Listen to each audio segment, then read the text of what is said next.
Hey folks, and welcome back to another episode of your Brains Coach podcast. My name is Angela Shurina. I'm your host, I'm your Brains Coach, and it is my job here to bring to you all the best, recent, cutting edge, most interesting and fascinating brain body tools so you could feel, look, and do your best. Folks, today is Friday, at least for me. Right now it is Friday. You're probably listening to this episode on some other day, but still, please share my joy. I don't know why I feel good about Friday. I don't even work on regular schedule. I sometimes have calls on Saturdays, usually try not to do much on Sundays at all. And sometimes I can have days off during the week, right? But still, when you live in the world, and most people do work more over the week and then spend more time relaxing over the weekend, then you kind of still feel the vibe, right? As the weekend approaching, everything gets more relaxed.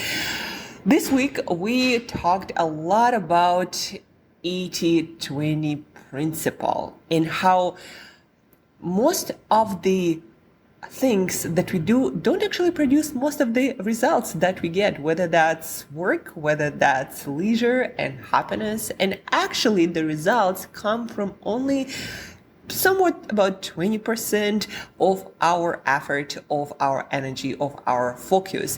And the goal of a smart human being, somebody who wants to maximize achievement and joy in their life, is to figure out that 20%. And again, it's not necessarily exact number like 20%, but the principle just means that the relationship between our effort and what we get out of it is very unbalanced, and we get the most results from the little percentage of our action. And it's kind of also very similar in nature. When you think about where most of the resources or harvest comes from, it's usually from the 20% of the resources. But anyhow, back to us. So a smart human being, and by the way, all of us are smart, and our brain is designed in that 80-20, following this 80-20 principle, meaning we always try to maximize the results, the returns on our investment. Our brain is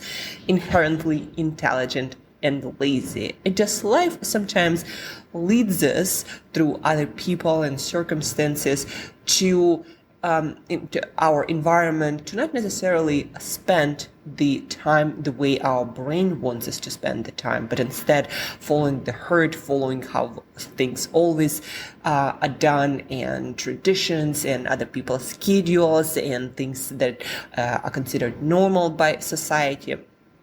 But again, what's actually most effective usage of our time and effort is not usually what's conventional.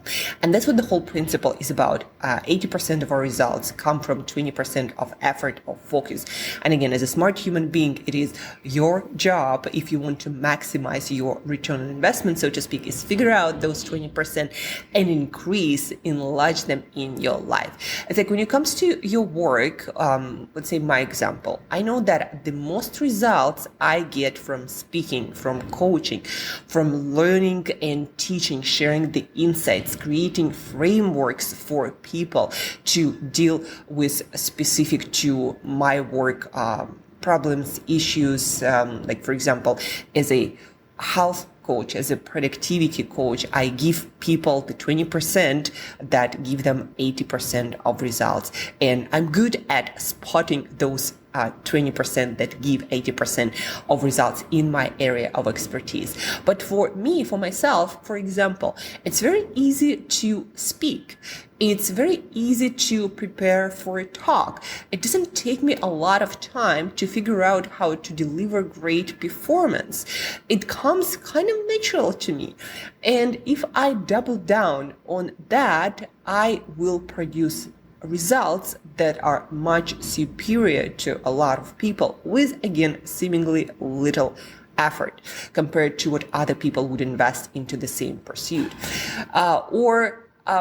The what the principle that you, again, want to understand is that when it comes to your career, is there are a lot of things, well, not a lot, actually a handful of things, a few things that you are naturally better at than other people.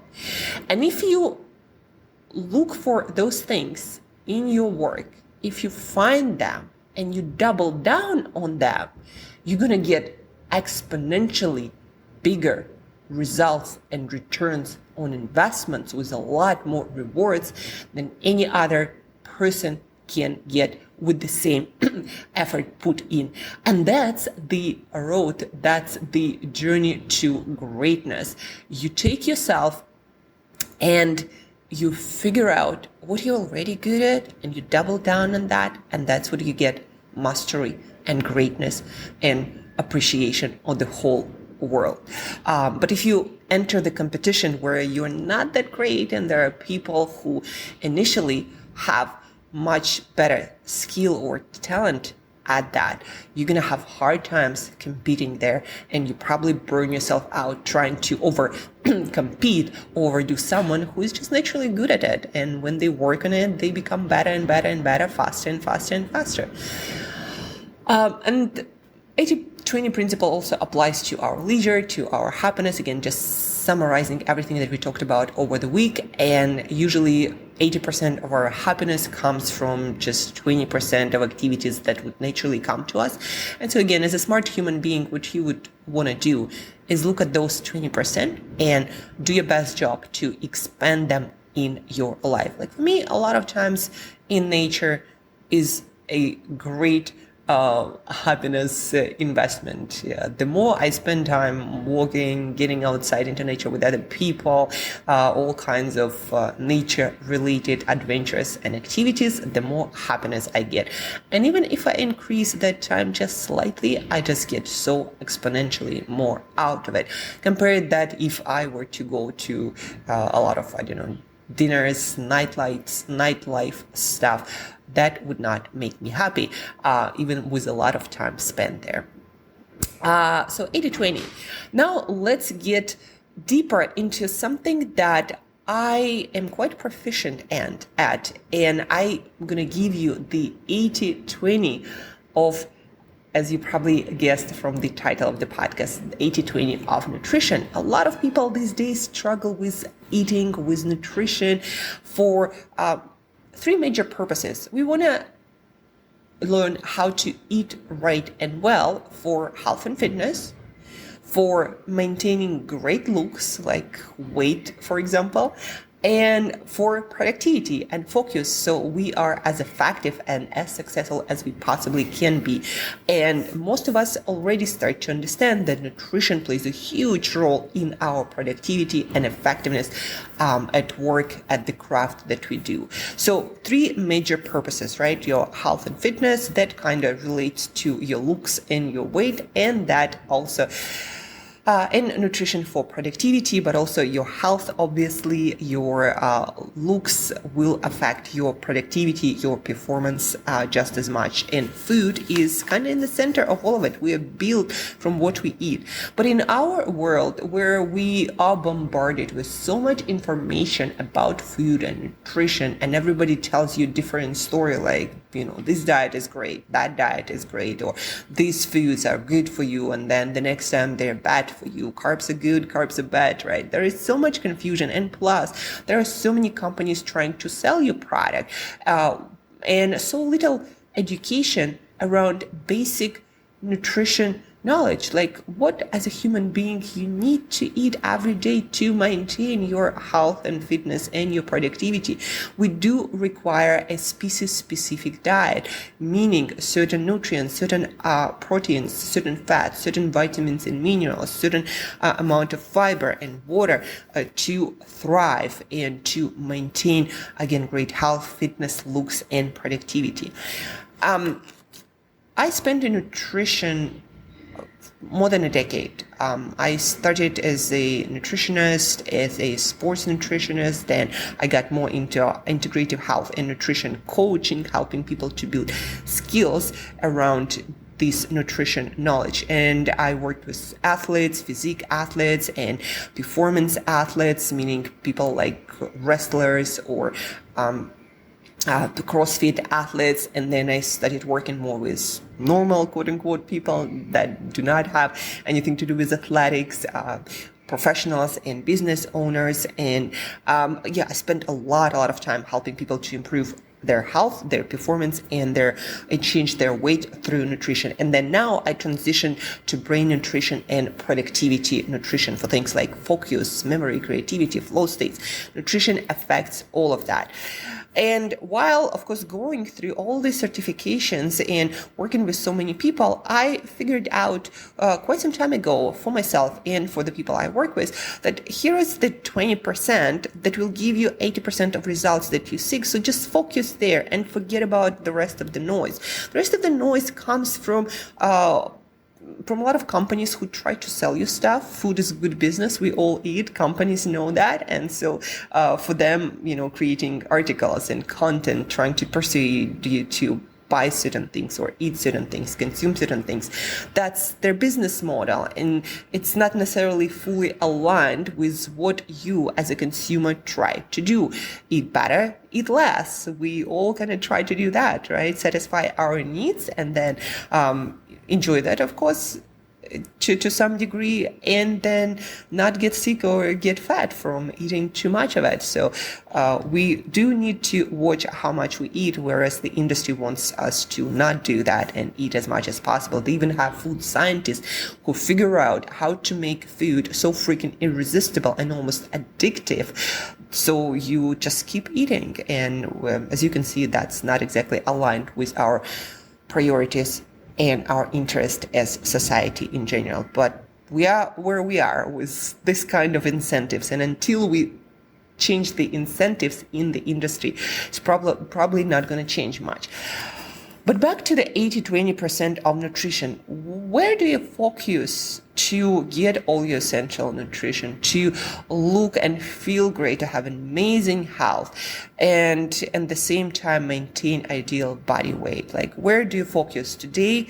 Just in a few short minutes, you're gonna know exactly where to focus on for all of these purposes, and forget about the rest. The rest of the job is just gonna be consistently implementing this knowledge. That's not always going to be easy. And just like with anything related to 80-20, most people do not do that. So you're going to be unconventional. You're going to be a little bit of a linchpin, an outsider, somebody who does things differently. But not always. It's not always going to look that different. When I eat, people don't see that I eat any differently, actually. I just know that the things I focus on are not the things that most people focus on. So 80-20, you're going to learn that. And if you apply that, you're going to get all the results: great looks, great health, great fitness, great productivity and energy levels, and focus and learning and memory abilities with just what's going to seem like no work at all. So where do you focus? Okay, let's just first start from the beginning. Hydration is hugely important. So drink your water. I just took a sip. I always have water by my side, and that's the hack. Have your water. I usually have 1 liter bottles because it helps me to measure how much water I drink during the day. I just know that 2.5 of those bottles I need to consume in about 10 to 11 hours of my waking time. That's like recent scientific knowledge, the amount of water that you might want to consume for optimal hydration. So for me, it's simple: 2.5 bottles, 1 liter bottles a day, and that's how I make sure I drink enough water. Hydration is important for every single process in your body and in your brain, and for your weight loss and for your health and for everything. So just make sure you consume enough water. Yes, soups and coffees and teas and fresh fruit and vegetables have a lot of water in them, so you might adjust, but just make sure that you are not dehydrated and dial it in.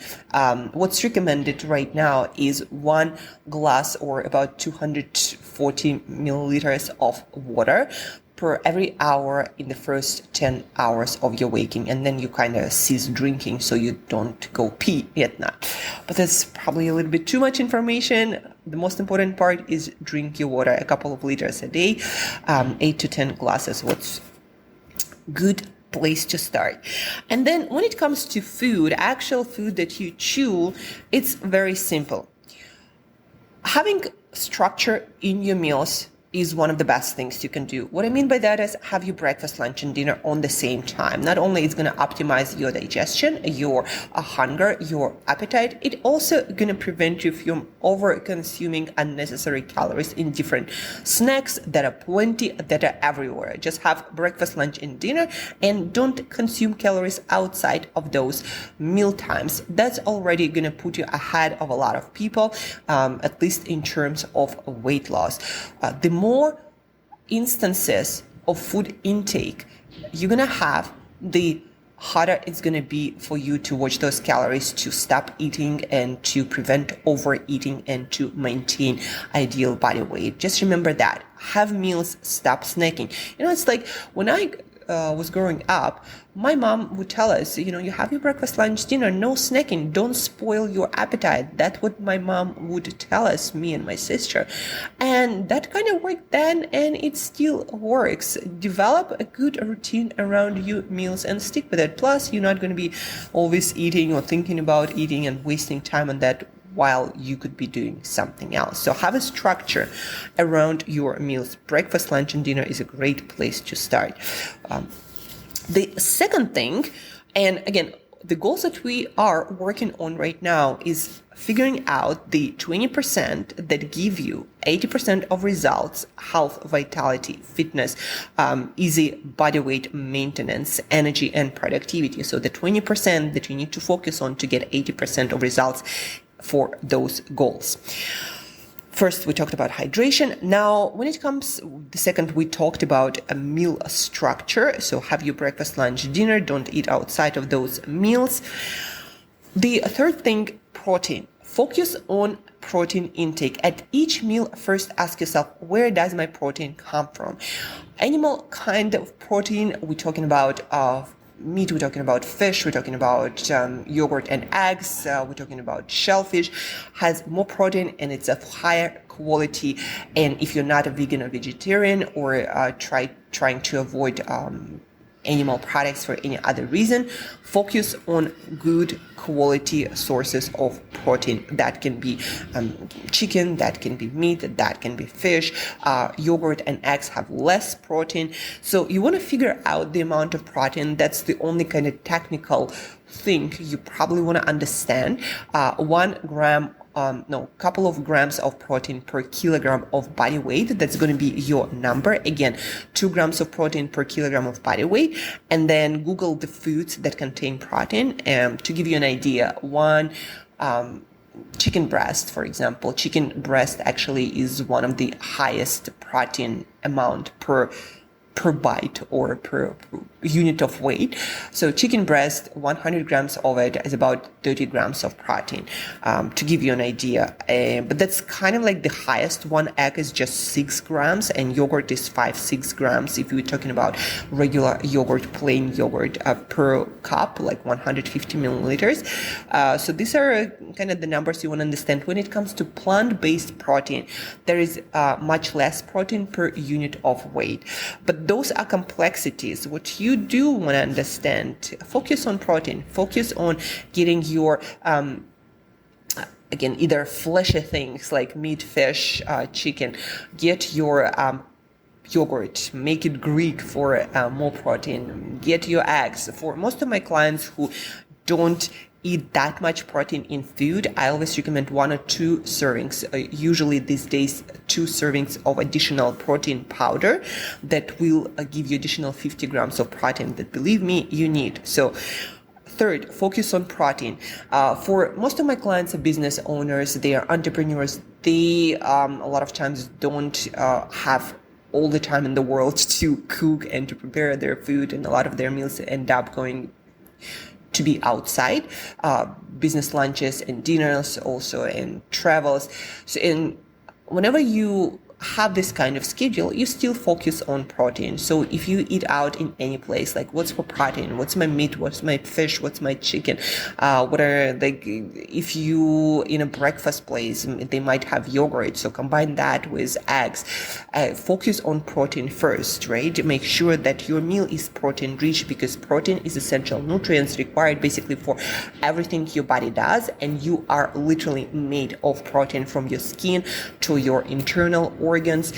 Even dopamine that keeps you focused, productive, energized, and motivated is also made of protein. So optimizing your protein intake also for bone mass, for muscle mass, the main indicators of longevity, having great bone density and muscle mass.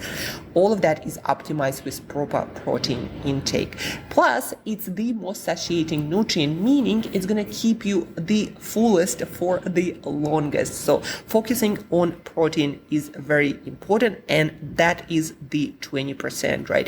Whenever I'm thinking, okay, I don't have much time to eat, but I need something to keep me going and keep me productive and energized, I always focus on protein. Like yesterday, for example, I just put some chicken into the microwave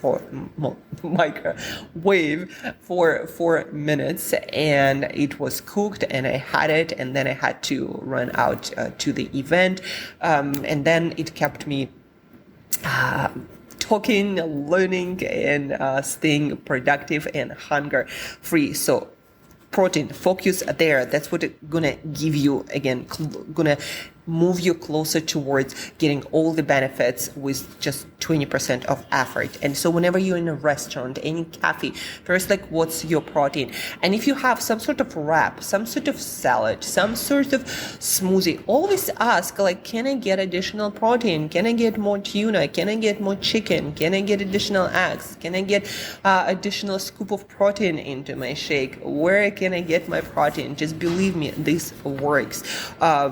Majority of practicing doctors and nutritionists, whether they work with regular people or athletes or somewhere in between, they all focus on getting the protein first.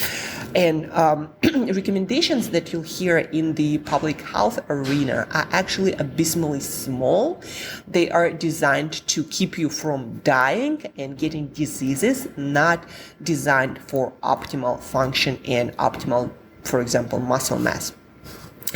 So protein, we get hydration, we get meals, have meals, don't snack, we get protein. Number 4, focus on eating a lot of fruit and vegetables at each meal. In fact, if you imagine a plate, regular plate, circular plate, or a bowl, make sure that half of that is occupied by fresh fruit and vegetables. So again, imagine a plate, half of that by volume is fresh fruit and vegetables or more.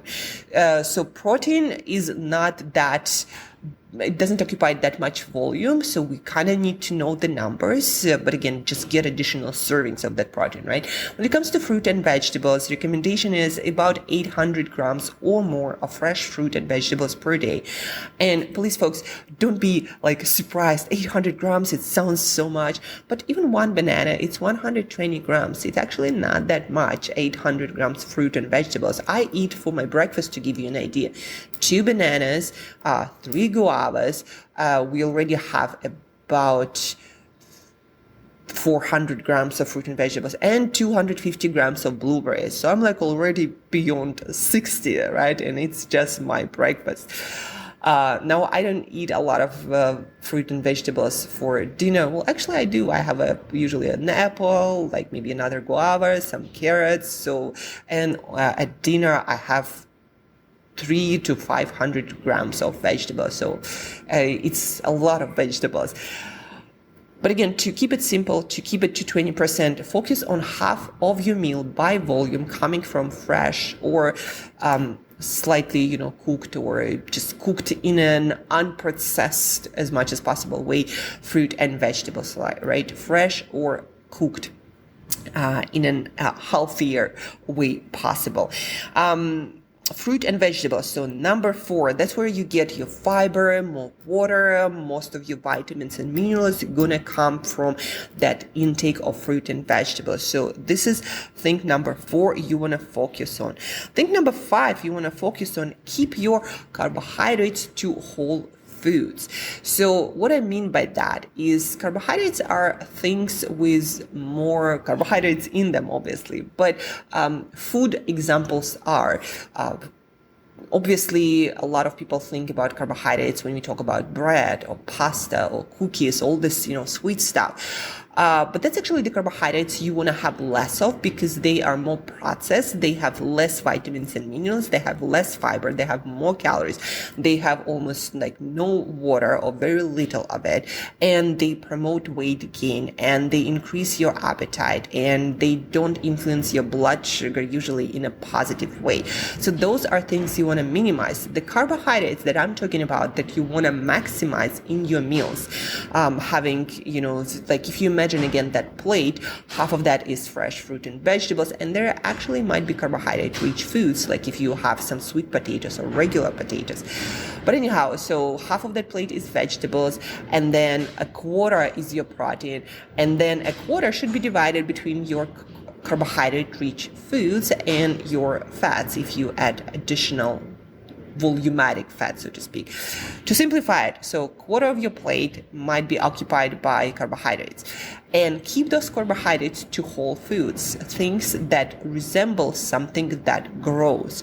So for example, beans, lentils, rice, quinoa, couscous, it's made out of wheat, I believe broken wheat, whole grains, whole beans, lentils, different kind of legumes, squashes, pumpkins, sweet potatoes, regular potatoes, starchy carbohydrates. That's what I'm talking about when I talk about keeping your carbohydrates to whole foods, because those will have more fiber that keeps you satiated, that keeps you from overeating, that slows down the digestion, the absorption, that food that keeps your energy higher for longer, keeps your metabolism running optimally, keeps you from overeating. So many great things happen when you start focusing on whole foods. So whole foods carbohydrates, again, beans, lentils, legumes, starchy vegetables like potatoes or pumpkins and squashes. So keep your carbohydrates to whole foods. And the last focus is about not overeating in calories. And the easiest hack here, besides not snacking that we talked in the beginning, the easiest hack is avoid liquid and added calories that you don't chew. What I mean here, avoid liquid calories should be kind of intuitive. All the coffee drinks, tea drinks with added sugars, even if it's natural sugar like honey. I have clients who drink a lot of tea, for example, and at the beginning of our journey, they consume tea with something like honey or something similar that had calories. And if you drink 5-6 cups of tea and you have several spoons of honey or whatever that might be, you might be consuming hundreds of extra calories. And I'm not even talking about all these fancy coffee drinks in the coffee houses. So many added calories that are empty that will just accumulate as additional calories, and it's just going to be so much harder for you to maintain calorie balance, to maintain optimal body weight and weight. Plus those liquid calories, I'm interrupting myself, they are the worst for your metabolism. They are metabolized the fastest. They have the biggest chance to get your blood sugar out of balance. And it's not only bad for your arteries and your heart health and your metabolic health in general, it's also really bad for your productivity. When your blood sugar goes up and down, your energy levels go up and down, your focus, your calmness of mind goes up and down. When your blood sugar fluctuates, a lot of negative things are going to happen that affect your performance. You might get first very excited and energized, and then anxious and jittery and low on energy. And so your performance is going to be all over the place, as will your emotions. That's why we want to avoid all these liquid calories as well. Plus, again, they're so hard to just keep track of. You can overconsume calories by drinking juice. Like some of my clients ask me, Angela, can I drink orange juice, like freshly squeezed orange juice? And I always tell, you can. There is nothing, you can't do whatever you want. But those calories are easy to overconsume. They're going to negatively affect your blood sugar. And what I recommend eventually is eat your oranges, drink your water. For so many reasons. Also smoothies. I tell my clients who want to maintain ideal body weight easily, eat your stuff, chew your food, don't smoothie it. And I always give them this example. Imagine if you just eat or try to eat everything you put in your smoothie, at least the eatable parts, like the bananas, the avocados, the blueberries. Just eat all of that. And a lot of times they can't even finish that food. It's like so much chewing. And that's exactly the point. Chewing also creates this feeling of satiety much faster than if you just drink it. You can drink a liter of smoothie with no problem, but eating all of that went into smoothie probably going to be problematic, and you're going to feel so much fuller if you just chew your food. And it's going to be easier to not overconsume any calories. And if you get your smoothie elsewhere, it probably has added caloric sweeteners, maybe like honey or something else. It probably has so much added stuff that yes, you consume that smoothie, but it's not going to fill you up for long, and you're going to be consuming a lot of calories. So no liquid calories. That's for easy 20% weight loss recipe. And then no added calories, meaning if you eat salads, wraps, any sorts of entries outside, choose the version that contains the least amount of added calories outside of that whole food. What do I mean by that? If you order eggs, poached eggs are the best because they just put the eggs into water, took them out, and you have pure eggs with the calories only contained in the egg. If you get your eggs fried, they're going to be fried in some fat, and your eggs going to absorb a lot of that fat. And so now your eggs have 200 calories more than the initial source eggs would have. And so instead of having a breakfast that could have been, one egg is about, 60 calories. So if you have 3 eggs, it's like 180 calories, 150 calories. And now instead of that 150 calories, you're going to have 250 or maybe even 350 calories on top of that. And when you accumulate it day by day, that might mean a pound of potential body weight gain in a couple of weeks just from that one omelette. So this is the math. When it comes to salads, wraps, the reason why so many of those things are so fattening is because of added dressings, and usually they are oil-based or some sugar added into that. So again, you get additional 200, sometimes even 300 calories more because your food was cooked in the oil or in the sauce, in the dressing. It absorbed it, and it doesn't seem like much, but it is much when it comes to mathematics of calories. That's why when you eat out, try to choose poached, grilled, anything that seems like it had less added stuff onto that. So that's where you want to focus on when it comes to weight loss. A lot of people start thinking about, I need to go on some keto diet or on some zone diet or on some complex plan. No, you actually just gotta think about those things. Where do I have added calories that I don't even notice? Where do I drink my calories? And where do I snack more than I should? And maybe I should just eliminate snacking, and that will be my diet. No snacking diet. It doesn't have fancy name, but for a lot of my clients, it totally worked. They eliminated the snacking and they lost all the weight they needed to lose. It can be that simple. Again, and it's unconventional. Most people think, oh, I need to go on a diet to lose weight. No, you need to just get a little bit smarter. Eat your protein, eat your fruit and vegetables first at every single meal. Drink your water, eliminate liquid calories and added calories as much as possible, and you're probably going to lose all the weight that you need to lose. And it sounds simple. It sounds like too good to be true. But believe me, done consistently, it is that good. That's how I have my six-pack abs all the time without no need to be on any sorts of diet. I just keep these principles. And again, it's unconventional. It's not sexy. It's not going to be the next clickbait title somewhere on the internet. It's not going to be on the news. Nobody's going to write books about that.